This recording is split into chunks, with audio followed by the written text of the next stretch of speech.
Welcome, everybody, to another episode of the Good Deeds Don't Investing podcast. I'm your co-host, Chris Seveney, along with Jamie Bateman.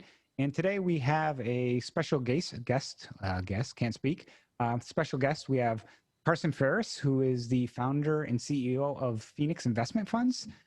Phoenix is a firm that specializes in the acquisition and repossession of debt secured by commercial real estate. So in the past, we've been wanting to have people come on to talk about that commercial space, and Carson's been in the space for 20 plus years, and Phoenix has been around for 6 years. So, Carson, how are you today? Doing fantastic, thank you. How are you doing? Good, good. Before the show, we were just talking about a little bit about how our day was going, and I was talking about a crazy foreclosure sale that we had today and stuff, which kind of shows about procrastination stuff. But we don't really need to dive into that. I'll dive into another episode. From that perspective. But, Carson, why don't you, I did a brief intro, but why don't you tell us a little bit more about yourself and what Phoenix does? Sure. Well, Chris, let me ask a quick question. Yeah. How far back do you want me to go? Just kind of a little bit? Why don't you start with how you started Phoenix, what got you, interested in, the goals from Phoenix, and really kind of what your focus is, kind of fast forward from how you started to kind of where you're at right now and kind of where you think you're going to be in the next 12 months. Because I know right then and there, that's going to take up this whole entire show, because I've already got about 10 questions backlogged in my head. So why don't we kind of go from there and play by ear? We'll cut the beginning off and just say, after a lot of years of working in the commercial real estate space as a developer, I was a retail developer. And I had a national development manager for a larger retail firm. And in general, I think we were operating in about 13 different states, and we did a lot of shopping centers. And on average, you'd be rotating about 4 million square feet, which equates to hundreds and potentially thousands of tenants, small shop tenants to, large Target style tenants. And, our goal in that company was to purchase properties that we knew we could turn around and have a lot of tenant relationships that we could put in there and help them roll out. And it was a really good journey. I started there in 2006, and we were really on a big growth path at that point. The company continued to grow and double, and I got to learn and have a lot of roles in that firm. And probably around 2009, when the whole world had a conundrum, we had a pretty large portfolio. We were knee deep in about 4 projects that were in the $100 to $300 million range each, and heavy in debt. As part of those, and when the world shut down, the bank started acting funny, and so I had a great experience of learning banking internally on the borrower side. But our relationships with a lot of those lenders during that time, we got our books cleaned or worked through. And then the relationships built, we found ourselves getting a lot of calls, or at least I would get calls from the people I'd talked to, and like, hey, what do you think about this deal? What do you think about these guys? So all of a sudden it turned into me learning how the bank was looking at these deals and what they needed and what they were trying to accomplish. And I just found that interesting. I left that firm that I was working with and started Western Bay Group in about 2013, I think. And Western Bay Group was an independent development company outside of my old firm, and did some deals there. But all of a sudden, I found my eyes wandering to notes again. I had a friend that all he did was invest in notes on a kind of smaller scale, very complicated, smaller transactions. And I, was a partner there. But as I would lean into the projects and really analyze the commercial real estate aspect and what it could be and where it could go and how you build it, I discovered that we're able to expedite the timing associated with his deals, and also improve the return substantially by shoring up the business plan as it relates to the commercial side, and knowing what to do with it and how to do it cheaply and efficiently. And as everyone in notes knows, time is the number 1 or 2 factor. Velocity of money. Yeah. Get yourself a good basis and make sure you understand the timelines. And so after we were doing 3 or 4 deals with that company on the side, I was asked to come in as owner, had 50% owner, and combine some of my skill sets with that note platform. That started going really fast. I guess I would say.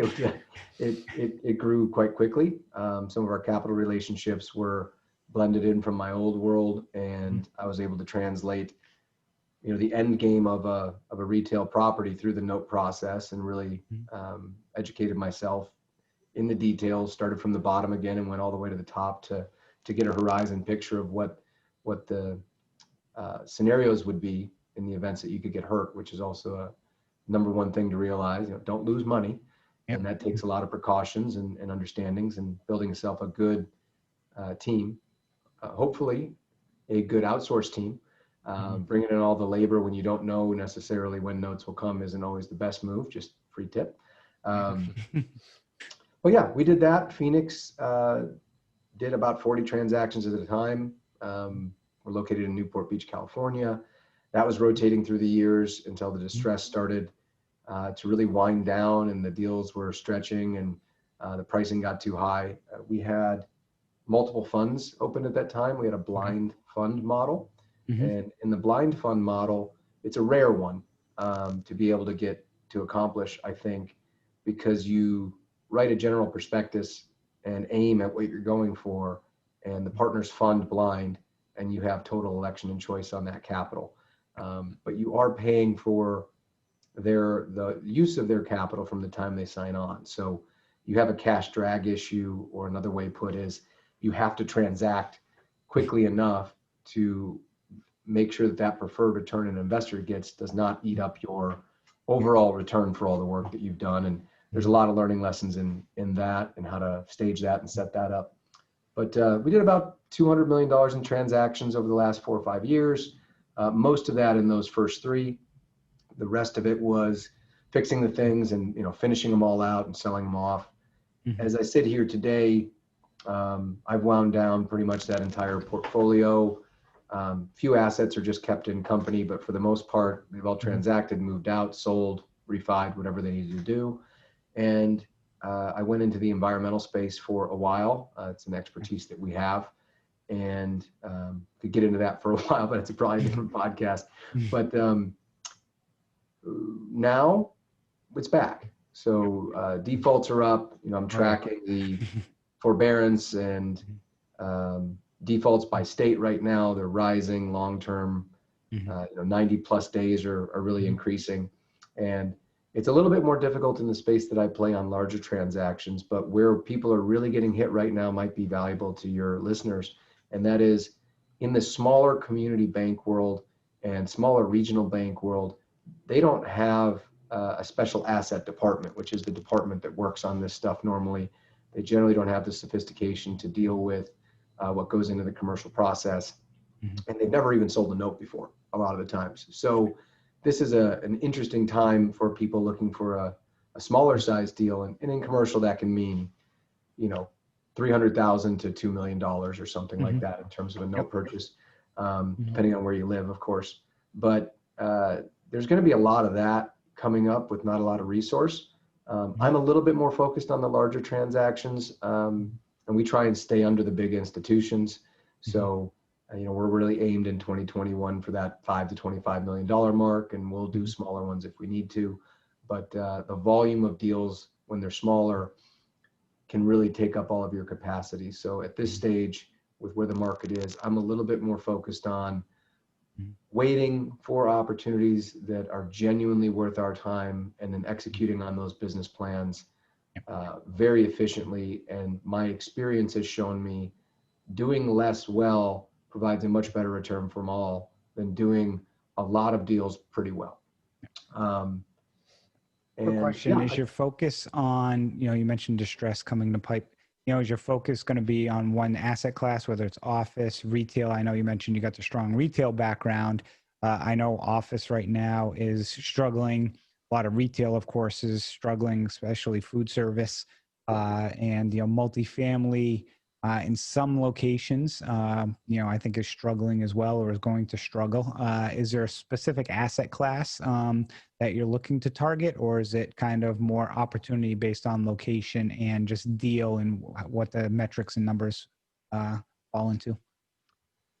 I would say it's a little bit of a mesh. there are certain things that we look to avoid right now, and that changes as the market changes. So, for example, don't really care what kind of deal it is. I'm not doing business in New York, Chicago, or New Jersey right now. Who We've done a does? lot of business there, but the legal system there is frozen. So, side note, I have a deal where the person's not paid their mortgage in 11 years. And I've spent 400,000 plus just in legal in the last few years. And then right before we were finally able to get them out, 2 days actually, Bankruptcy. then the COVID restriction came on evictions and I had to start everything all over again. So there are certain places where we have found it so inefficient to work and be able to reliably get information on timing that we just don't. But to answer your direct question, we are focused in 3 main areas right now, which is going to be industrial. It's a hot market, but really that's where you're going to find your owner users. And that's a really great category if you can find them. It's good. You can help people out. You can work with them. They usually have a story. They know they're building their business. There's a lot of options with those folks. Side note, be very aware if it's going to be an SBA loan, that gets much more complicated. We can get into that if you want to. But overall, those are good kind of interesting places to play. Retail, it's going to be a shit show. Cluster. We have a lot of expertise in it, but that is a place we're going to look and be very careful, but there will be a lot of stuff coming out on there. And the third one's multifamily. That's actually going to be pretty tough to find. You'll find some small stuff. I see it all the time, but it's really the people who believe that they're no longer supposed to be paying rent, and what they do and what your legal rights are to remedy that. And do you have the capacity for the holding cost on that? And, overall in the marketplace right now, I'll look at stuff, no matter what it is, because it's a relationship business, as I'm sure yours is. But, if a lender has some issue on a property and they need to get it off so that they look great in committee, or it's just really important to their bank, if we have a relationship with them, we'll look at it and we'll see if we can solve it with them and for them. We try and do that. That's where our business is aimed. It's not even so much on the assets. We know what we can take down without looking at them and what we really want, but really it's a relationship-based business where it takes a long time to build and establish the relationships with special servicers or the lenders or the attorneys or whoever it is that is someone's main focus of deal source, and help them in their job and help them to succeed, because they are going to have a heck of a job in front of them over the next 2 years. So Carson, I was just curious if you could try to highlight some of the differences between the space that you play in and, more the residential space, depending on your experience there. But obviously it might be a two to three more zeros in the transaction. But how might the timeline or, the pieces that are moving compared to your typical single family distressed note that someone's trying to turn around and resell or exit through the property? What are some of the key differences there? I think one of the first things for people to get used to is the laws. So the Homeowner Protection Acts and such related to residentials are not in place for commercial. But on the other side of that fence, commercial people like to say it's the big boys game, and they don't mean that in a derogatory sense. What they mean is you have to watch absolutely everything, because the rules are very, pretend like it's an entity in Delaware. What it says is what it is. And you really have to protect yourself much more, because in the residential side, there are so many forms and natural protections in what has to go for a consumer and the lender has to quantify and live with by the time they've originated that note, that you guys are much, not you guys, residential investors are generally much safer in what they're buying is going to be a real first trust deed, and there's not a lot of hair on it. It's a home. There's a lot fewer parties involved. On commercial, that document can basically say anything, and if you don't know what you're doing, you can give away a lot of rights, or they're not going to stipulate to a lot of the conditions that you're used to automatically in residential. So you could find out the next day that they don't have the paper note, and the courts aren't going to allow that mortgage to be live unless you can show up with the paper note, and the bank's like, sorry, you signed it. Commercial big boy rule. I've seen almost all of it one way or another.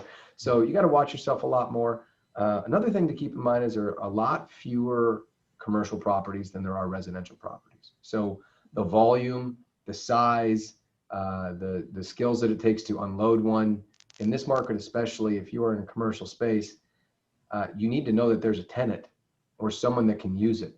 And with what's going on in the current business environment, that can be a little tricky, and the depth of knowledge to really feel confident in that and know what the pricing are is pretty deep. The two main sources for that in commercial are LoopNet and CoStar. LoopNet is a little bit more free. CoStar is quite expensive. Yeah. But it houses a lot of data, and now LoopNet is owned by CoStar. So the mergers world. So anyway, that's one thing to take in mind. And then borrowers are a lot more sophisticated in general in commercial. So they're going to do strategic bankruptcies on the last day. They're going to file lawsuits that are somewhat frivolous because they know that, there's a lot of guys that do this all the time, and they do it to know exactly where the pain points are and how to utilize the legal system, and not in a moral or good way, but they're working the system, I would say, and no judgment on anybody, but they're just more apt to do that. And so in residential, you're tending to deal with a homeowner who this is hopefully the first and only time that they have to go through this. And, you guys can work something out a little bit more simply without having to have so much strategy in mind before you ever talk to them, and a lot of things in place. Legal is much more expensive in commercial. You have to review a lot more documents in general, depending on the asset. You're also bound by the existing leases and agreements if the lender did an SNDA, which is a really big thing in commercial. So an SNDA is an agreement between the lender and a major tenant within a commercial building that says, in the event that there's a foreclosure, we're going to honor your lease or your agreements. And if they have that, normally when you foreclose, you can wipe all leases and you get a fresh start. If you're having a subordination and agreement between the parties, there's nothing you can do. You're stuck with that document and stuck with that property. Some people miss that, and they think they're going to do all these things, and they realize the property's kind of stuck for 10 years, and you have to go through a whole nother court to deal with the tenant issue. And in some instances, it could be vice versa, where a default could also give the tenant an out potentially from their lease for an early termination as well. So that's something else to keep in mind, because you may think, hey, I'm picking this up, there is an anchor tenant in this location, and all of a sudden, it might be, say it's a CVS and there's no drive-through, and they really want to drive through, and they're looking to strike a deal 2 blocks down the street or something. If that happens and they get their out, then you got to be very careful banking on your numbers. And the other thing I think that hits home too, that people should realize, is you're dealing with an entity versus a homeowner. Like you mentioned, they're going to have much deeper pockets. They're going to be much more sophisticated, and they're going to have a lineup of attorneys most likely compared to what you deal with a homeowner. So you really, I think, got to be a lot savvier and make sure from the team you put together, you really put together an A squad team that knows what they're doing, especially on the commercial side of types of defaults. Would you agree, Carson? I would, yeah. I mean, I found that there's a great opportunity in notes that's not available in development. And that is, developers are always shaving every dime and I know a guy that can do it for that. Banks don't have any emotion to the real estate. So if you put in your legal team is going to be whatever, make up a number depending on the deal, $10,000 to $250,000, or you have all of these assumptions that are market normal and make sense for the issue, or you point out that the person could go into bankruptcy because that's probable, and here's all the stuff that means with that. If you can articulate all of that, you can actually write down the acquisition price for that and share the information with the lender, and they'll, in a non-emotional way, go, yeah, that's probably what it would cost us if they did that. And it supports you in getting a better basis on your acquisition. So even having that team, it's great to both make sure that you've underwritten it appropriately so that you have the cash to deal with it, but also to utilize that team to make sure that you're providing a great proposal to be able to purchase the asset and be realistic. But our job as note buyers, in theory, I can't speak for you, one of my jobs is to look at all the things that might happen and then utilize all of our skills to try and eliminate them. But I won't know that until after I bought it. So I have to take a pretty conservative approach on the acquisition And then a way to improve the deal is to fix things that otherwise were probably going to happen. So how do we build that relationship? That is one. I would just say, if somebody was going to make a transition between a housing buyer, a residential note buyer, and a commercial. Yeah, it was one of the questions I was going to ask. Yeah, I mean, a great place to start, in my opinion, for what it's worth, is something that's very similar. And what's very similar is a smaller owner user size deal, or a smaller deal where the borrower is walking, and it's very clear that they're walking. So that's great.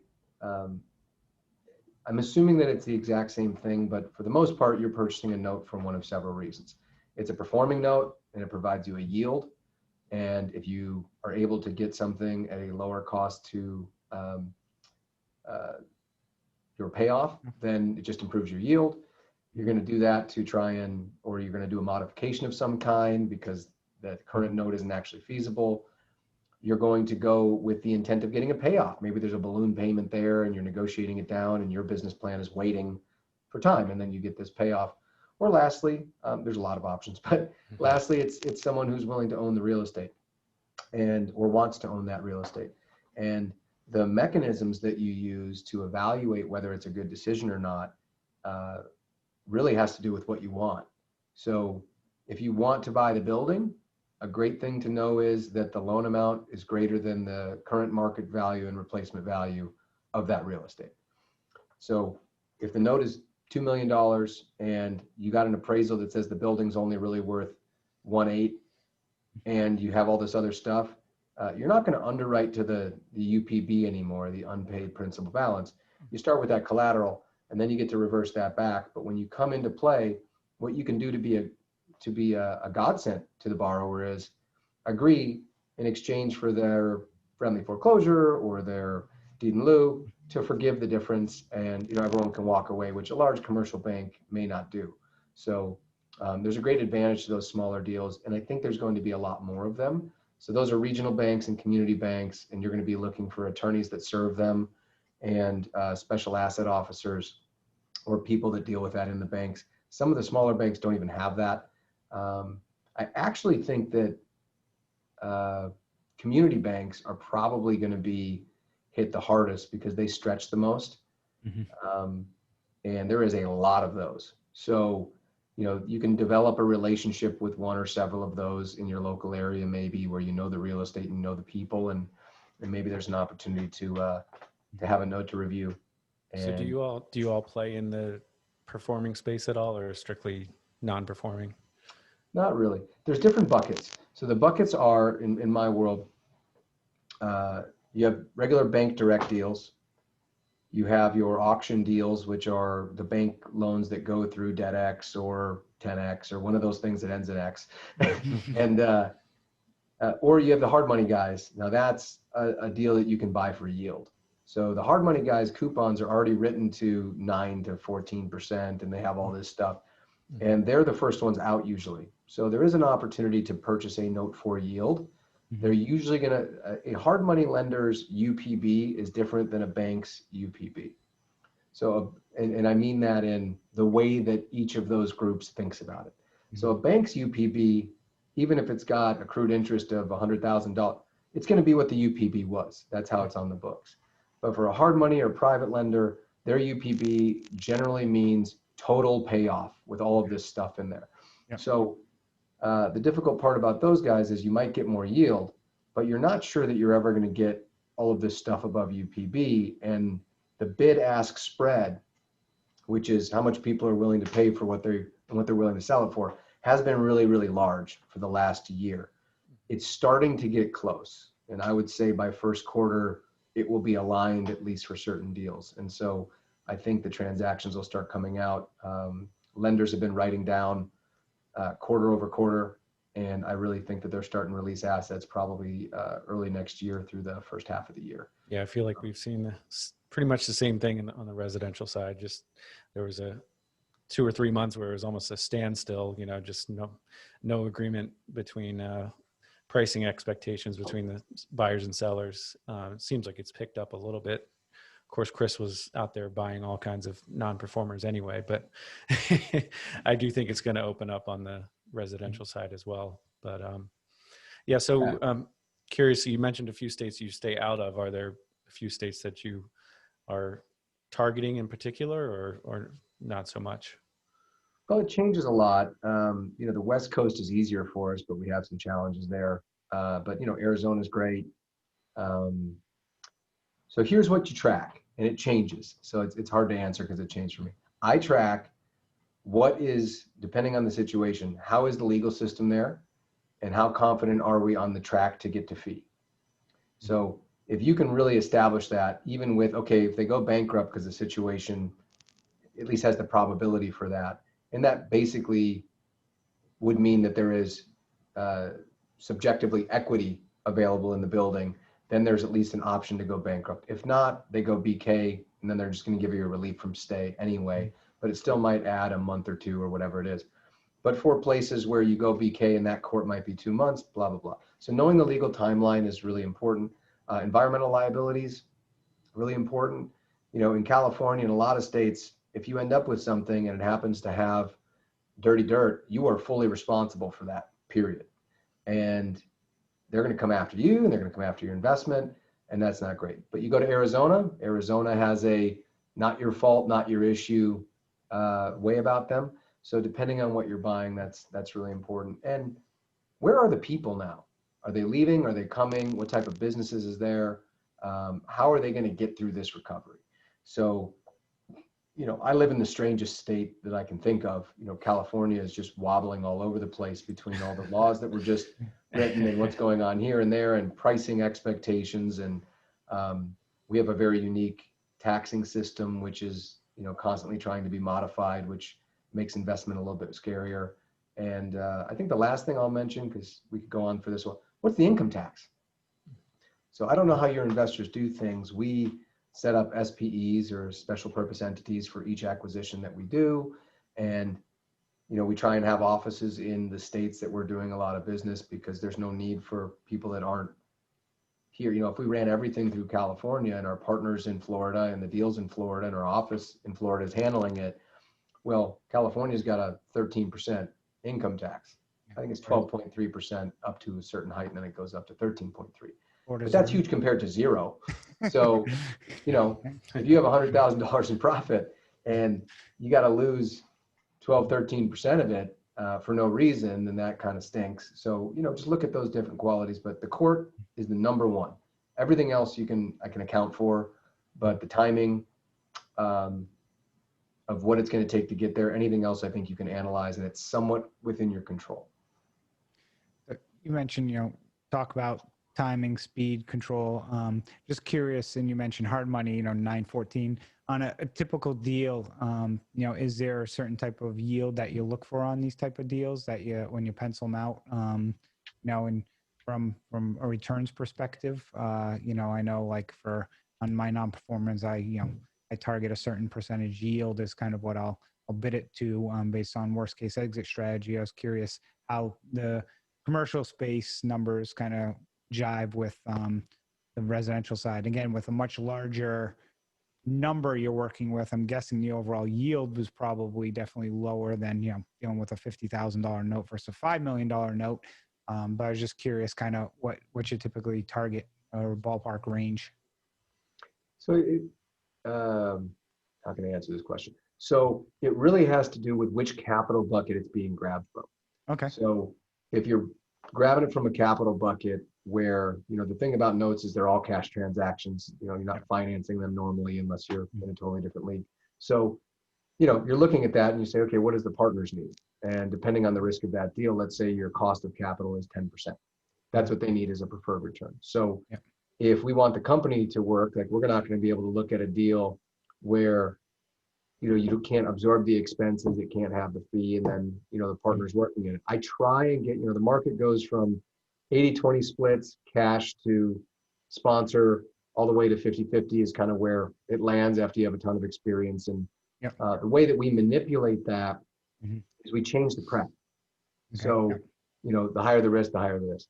I would say if you can get a 20% annualized return, That's pretty good. Now that's not the way it used to be. Some can be in the hundreds and some can be take forever and not go anywhere. Yep. But on average, if you can achieve 20%, that usually allows you to cover the cost of your capital and still have enough money meaningful that goes back to the sponsor and sponsorship group. That's a non-performing deal. Yep. On the hard money, semi-performing type deals, you can do a lower one. But in my experience, where I've made a lot of mistakes, for sure. One of the main mistakes that I've made is not taking into account the expertise that it really takes to manage each particular deal and the attention that each one of those deserves. And so when we started doing 40 and I have certain people running things, it just, there's a wobble there, and that wobble leads to much lower returns, or they forgot that there was defaulted taxes that were ticking up 18%, by the local state or something. And so by the closing comes, your margins are really slimmed down. So if stuff goes wrong, my partners still make their pref. That's really important to protect capital. I really want things to go smoothly so that the company also does well and we do well. Yeah, I'd say 20% is a minimum threshold for a smaller to mid-sized deal. And when you get to really large deals, it can be less, but then we're looking out forward. So if there's a short-term hurdle of, say, a 10% cash on cash while we're holding through an issue, 3 or 4 years later, we might sink an extra X million dollars into the thing to rehab it because the lease is almost up and we're taking more of a development mindset. So when we do that, we can take a shorter return on the front, knowing that our business plan is down the road. Oh, that answered the question perfectly. I was from that perspective. One thing I want to mention, because you talked about, just mentioned that I see this mistake happen a lot with the residential side. You mentioned the fund and basically the blind pools or the blind funds, which are basically what a lot of note investors will do. And I think a lot of mistakes they do is they offer, again, they'll go out and buy a pool of non-performing without mixing any performing loans in there. And then basically get the clawbacks because, they take time to buy it, then, board it, and then they're all non-performing. They got no money coming in the door. And all of a sudden they've got this pref that's due that just keeps accruing. And I've seen it with several investors in our space that do that. And all of a sudden they're not making any money for the first 2 years of the fund because they're finally, paying back the clawbacks and stuff. So I'm glad you kind of mentioned that when you brought that up about the velocity, because I think that's a important strategy. And the other one that I thought was interesting was you mentioned the type of use, because like in California, if it's a gas station or a true dry cleaning facility that they do it on site, your risk level in your due diligence, has gone up, significantly. And I'm curious, do you have to do phase 1 or phase 2 environmentals as part of due diligence on any of these, if it does have some type of use that may have higher ramifications on it? Well, in California, you have to do them no matter what. Okay. Because if you do things appropriately, you do your phase 1s, you do your initial studies, you're not held as responsible, especially as a lender. So we do them on absolutely everything. Okay. The 2 main reports are going to be your phase 1 and phase 2, whatever that is, and your PCR, your property condition report. Yep. Those give you the basics, and even though we don't need them all the time, they're really helpful. But as industrial's gotten more popular, for example, it's not just gas stations and dry cleaners anymore. First of all, the regulatory standards have gotten to the point where if you do have some issue, it is physically impossible to clean the dirt in California. The regular dirt, if you go outside into a park that's never been used, it fails. And so there's no way to get out of your cleanup right now. People smarter than me in the space are, yelling at the senators and doing the things that they do and working with the agencies. But for the last few years, you have not been able to clean up a site, especially about vapor intrusion and things related to dry cleaners. But as industrials become more prominent, what happens is you're going to have a phase 1 done, and it's going to tell you that blah, blah microchips or blah, blah's, aerospace company, whatever, something has been there in the last 100 years that none of these rules applied for. So then that phase 1 is going to tell you that your recognized environmental condition on the property is a historical use. You recommend more testing. And then if you were to do a phase 2, they're going to tell you where it was. And then they're going to tell you that you have to do, hundreds of thousands of dollars in drilling or testing or so. So there is a way of kind of just having the information that you need for your understanding and use, and then knowing the risk, because the way that the system is set up, it's not that easy to get a clean report in certain asset classes today. But for the most part, if they've been used and utilized, in California at least, we have something called GeoTracker, and it will tell you if any state agency has any reporting on this particular site or if you're in trouble. So you can do EnviroStore and that one to really get a feel for, are the regulators going to be involved, or is this just something you're doing for paperwork? So for our listeners, a lot of them might be on the residential side of things. I just want to explain, a phase 1 and phase 2 are environmental studies that you do on the property to see if there's contaminants or what the soils characterize, characterizations. And if there's, we use the term dirty dirt, which is it's got things in there that shouldn't be, or it's above reportable limits.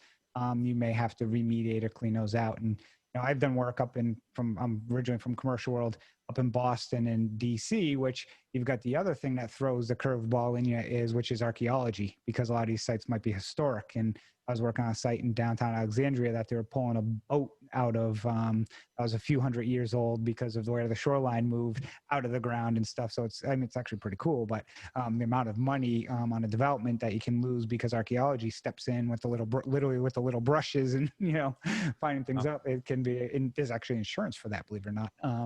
But just for our listeners, kind of phase 1 and phase 2, it's another kind of thing as part of commercial that you really got to focus on is what was the use and was there any type of contamination on that property over, like I said, the span of time. So it might not be the store there might now have only been there 20 years, but you have to kind of backtrack to make sure what was there prior to that as well.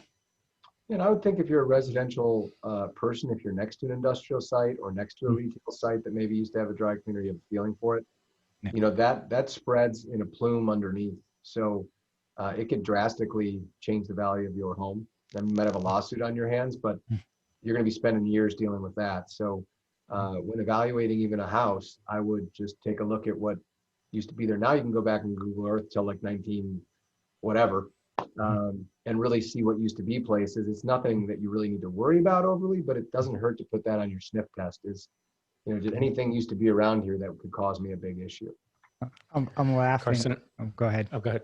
Go ahead, Chris. I was going to say I'm laughing because when the house I live in now, we built it. And when we were getting under agreement, we knew we were going to knock the existing house down and build it. And as part of the inspection, the lender required a home inspection. But I said, okay, we're going to get a boring rig in here because we want to do test borings because of, we got a lot of soft clays in this area and stuff. I want to make sure that, it could support foundations and stuff for the house because we also have high water tables. So the seller was like, what are you talking about? And so forth. Like when I was explaining to them, I want to get a boring rig and start taking borings and stuff. And just reminded me of popped in my head about when you were talking about the plumes and stuff like that on property. But a lot of residential people sometimes, a lot of stuff is new to them. So you really got to explain it. Sorry, Jamie, go ahead. No, that's all right. I was just curious if you have a kind of a favorite deal that you wouldn't mind talking about, whether that's from with Phoenix or before that. Favorite deal. Put you on the spot. Or worst deal. Or a terrible deal if you want to talk terrible about deal. that. I mean, those are the ones that people like to hear because they're the ones you feel learn better from. that they're not the only ones. Yeah. True. Well, if I can give you 30 seconds on the Brooklyn deal that I talked about earlier, since I'd mentioned it. Sure. That was a note that was done appropriately, but it was during the high times of everyone's pressing out loans, and this particular borrower has chosen to literally come up with anything they can. So one of the first lawsuits that took a couple of years to deal with was they had said that the party at the title company had forged the initial of the manager, and that wasn't his signature and stamp.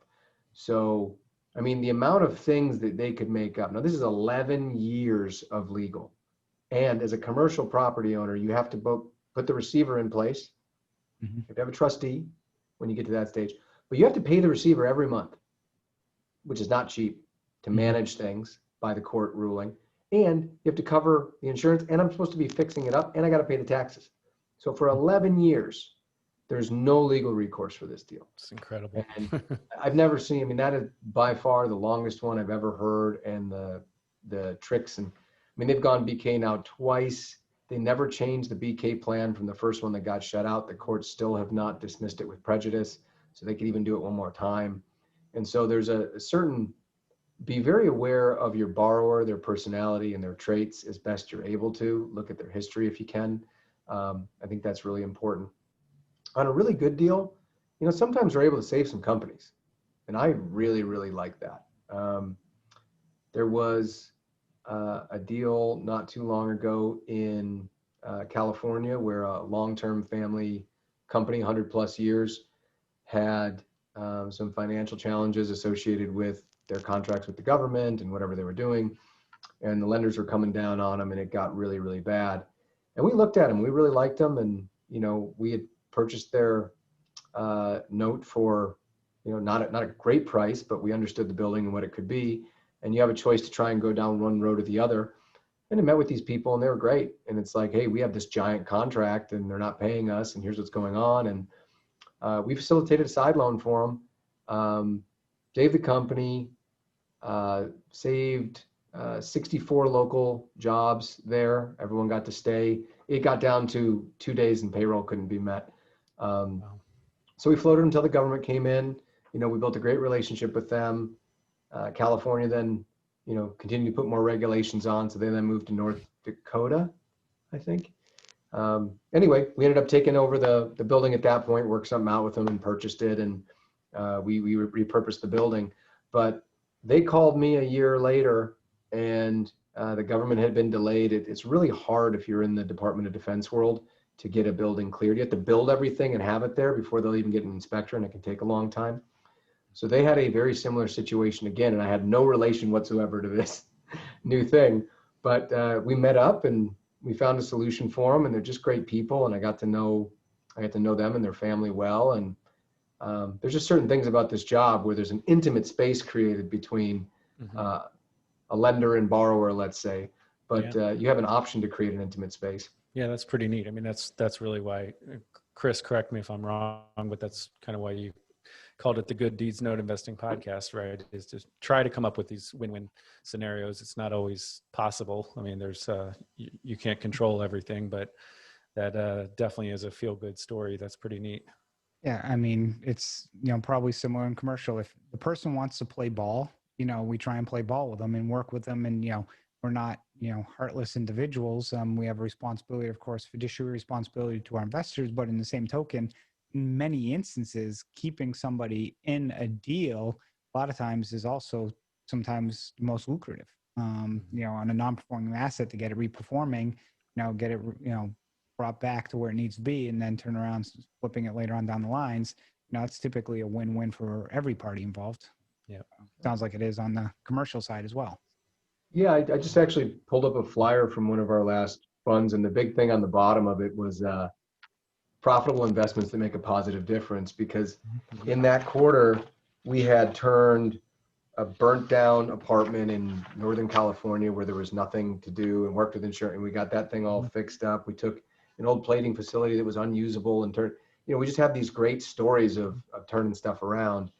And, you know, it's possible to do anywhere, but in notes, there's not other parties involved. You know, it's two individuals or groups trying to work something out. And yes, there's a legal process, but there's a real opportunity to build relationships. And a lot of my borrowers or tenants that were in the buildings, I mean, I had one from 6 years ago called me yesterday and told me everything's actually gone great. Their business plan just succeeded this year and they've crushed it. And he's so excited and curious what I'm up to and if there's something we could work on together, because the relationship is so deep when you're in the trenches like that. And it's just good to remember, you know, I've been on both sides of the fence throughout my life. I didn't grow up with money, and things were tough a lot when I was young. And like, I remember them shutting the water. I mean, I remember all these things, and I try and bring that into my business and, you know, take the human approach and buy things that allow me to do good deeds when they're available. And that being said, I will say this is one of the key rules. As nice as you want to be, which I've learned over time isn't always great, take your legal actions immediately, and then be nice after it's set up. So you're not waiting the 90 days or 100, you know, that was a lesson that took me a long time to learn early on. And it worked out, sometimes, but when the times that it didn't, man, do I regret just not making that small investment and taking those steps because I wanted to be nice. It's like, I can be nice after it's set up. I think you could probably apply that to your newfound role as a father as well. But no, I definitely agree with that. I was curious real quick, do you ever play in the second space? I mean, I know that second lien commercial notes exist, obviously, or is it strictly firsts? I'll basically buy any part of the stack. I'm generally in first, but the second has a lot of strategic advantages at times and generally has a good coupon. So, depends who the lender is on the first. Like if it's Chase Bank, they're not going to do it. They just want their mortgage paid off. So, I can work with them. I can call them and say I'm foreclosing on my second, and it's subject to their mortgage, but that's fine. That's a great mortgage. I probably saved me a lot of time to go get. Yep.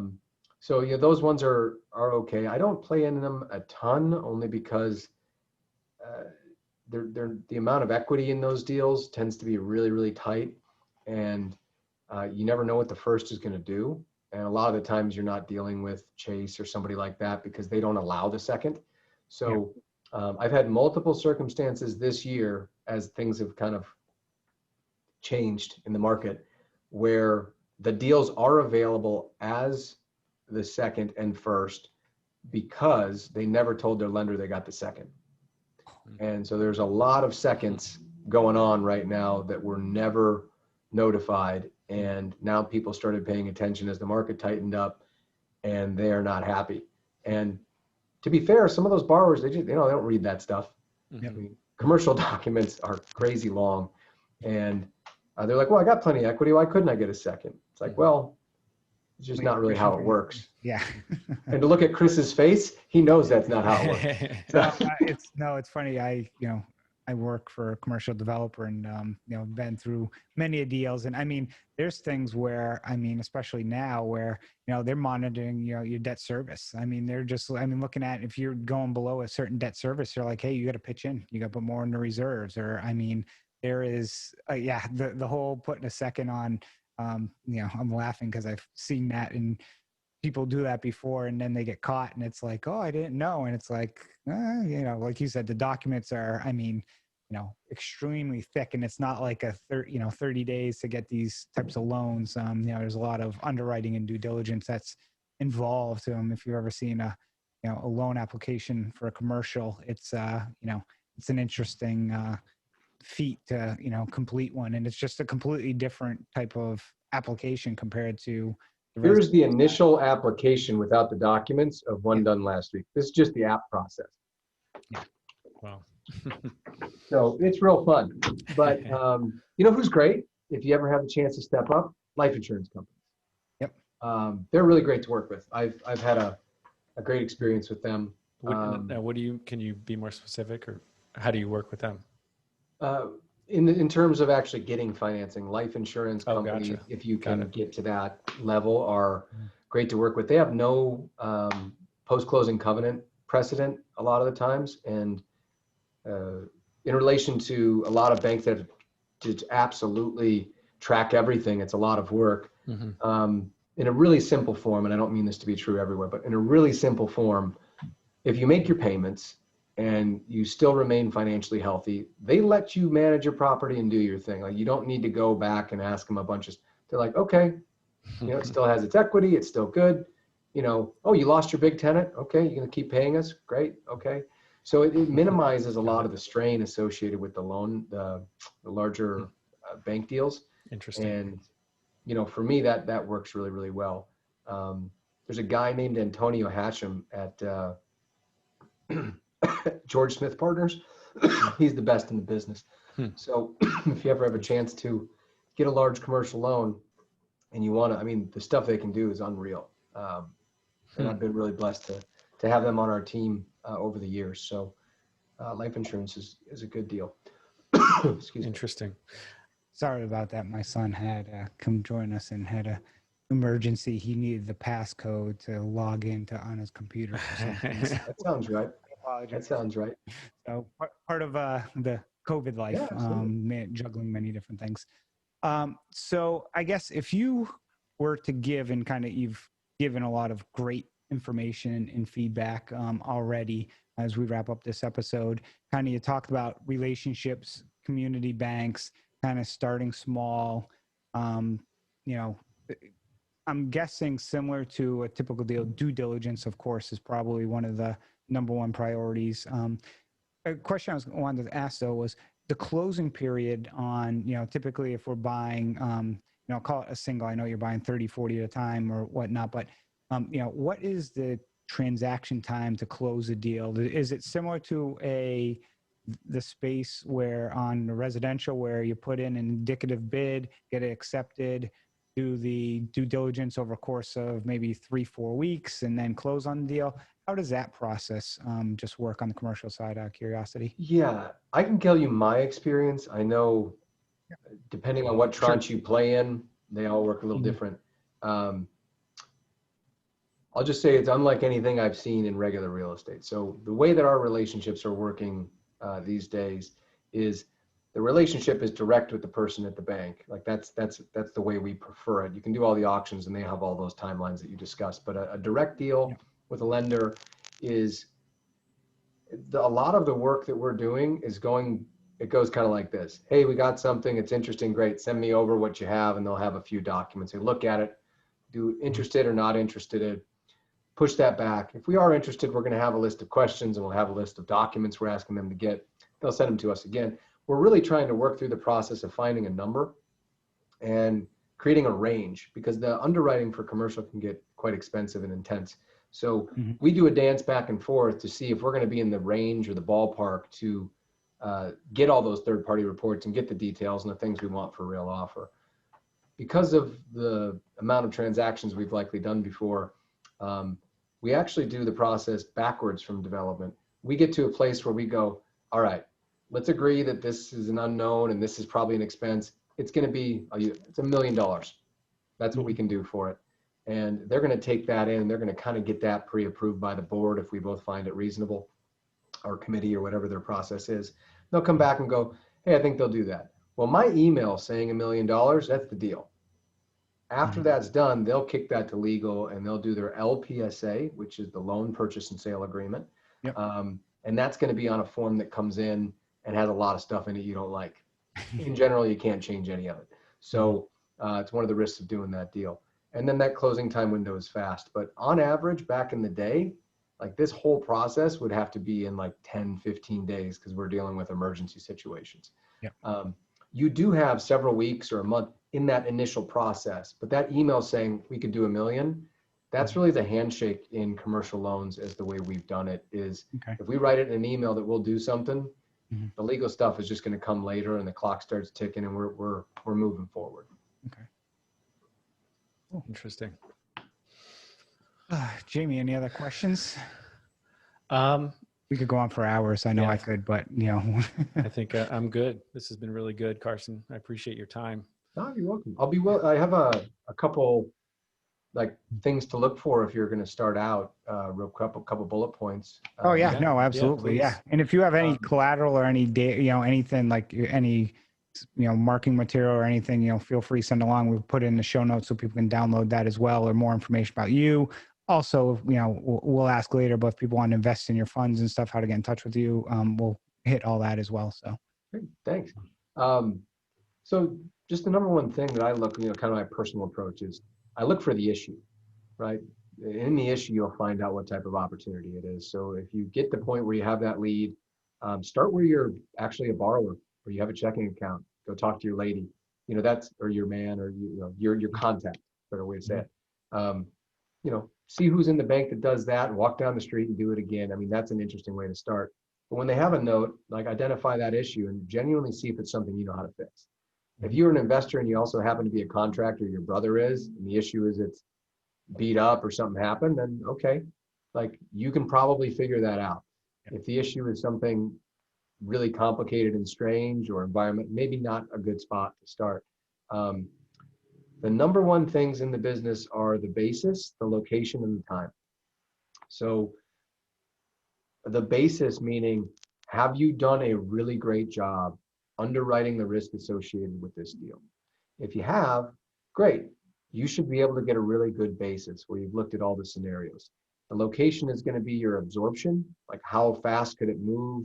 If it's a house, for example, in a great neighborhood, you know you can sell it. Commercial building in Alabama might be a great price, but they only, the average marketing timeline to put that on the market is 18 months, and there's only like 2 buyers within 100 miles. So not really a great place to make sure that your money can actually move for you. And then time, and we discussed this a lot with the legal underwriting and understanding they went bankrupt, what happened. Really do a good back and forth on worst case scenarios with an attorney. You can put all that into your synopsis and try and get a good deal. Your time to fee is the number one question you should be able to answer. Like, what's my time to fee? Well, if everything goes wrong, it's 18 months and 180 grand. If it goes right, it's going to be 4 months and 20 grand. Like, okay, those scenarios. That makes me feel comfortable as an investor. Costs, expenses, and carry. So you want to pencil in all of your costs, including the carry cost of whatever capital you're grabbing, so you can see how it actually works for you. I made that mistake early and I always forgot about myself. So, when I'm looking at someone to start out really thinking about loading in the cost of the capital that you're planning to use, and the return on the deal is a return for you. You can always do a deal level return, but it's a good way to evaluate the situation of what happens if time happens, because you're the one doing the work there. So I think I lost my train of thought there. Anyway, another one is just have 3 exit scenarios. So when I look at any deal, first thing I look at is, if I got it to feed tomorrow and I had to fire sale it, what could I get for it for sure? And then what is the net result of money in my pocket from that? So taking away commissions and fees and blah, blah, and staging costs, whatever it is. What is that number? How does that return go versus these other 2 exit scenarios I'll have later if they paid off or if this other thing happened? But if you find a scenario in which you can lose money, I would invite you not to do that deal, or just offer a price in which you wouldn't lose money, because you don't want to start off losing. That's really the number one rule, if there was a number one rule. And we discussed it earlier, but even though you're probably a nice person, take the legal actions necessary and spend the money to get everything in place. Even if someone's working with you and they sound great, let them know you'll be happy to work with them. Inform them that you have to make these legal notices and do these other things as part of your role, but you're still there to talk to them and work on them. That will get you in the front of the line if things go wrong, or, God forbid, the borrower has an issue and someone else takes over, or whatever happens. It really protects you and really protects your investors. So I could go on always for a ton, but in today's environment, I'd be looking for things that and you understand, that both have an upside potential and they have cash flow. A big empty building right now in commercial that you're not sure what to do with is not going to be something you're going to want to hold, because that will drain your dollars quick. If it can at least carry itself while you figure it out, that's going to be a better deal to start with. Just a couple points. 2 things that kind of pop in my head as you mentioned that. One's a question, one's kind of, well, actually both really questions.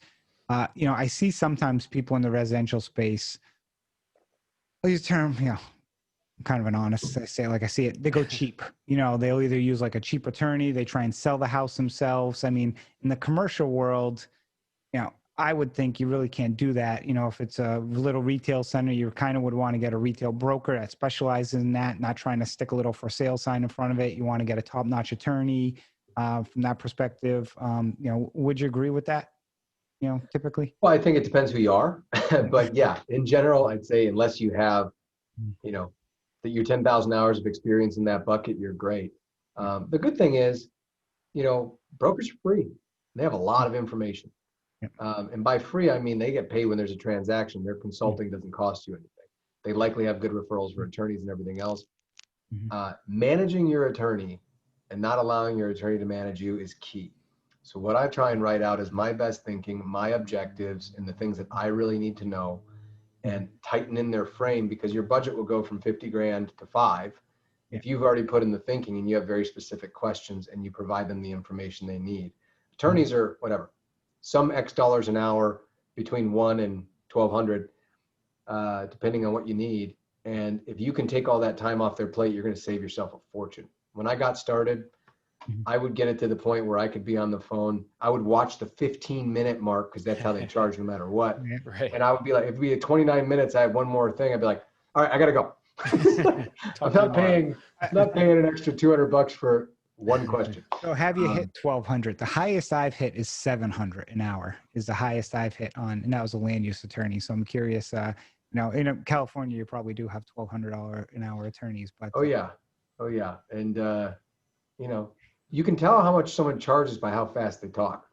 yes, they talk very funny. slow, and they also Hello, Mr. Faris. I'm like, shit, you're at least a grand.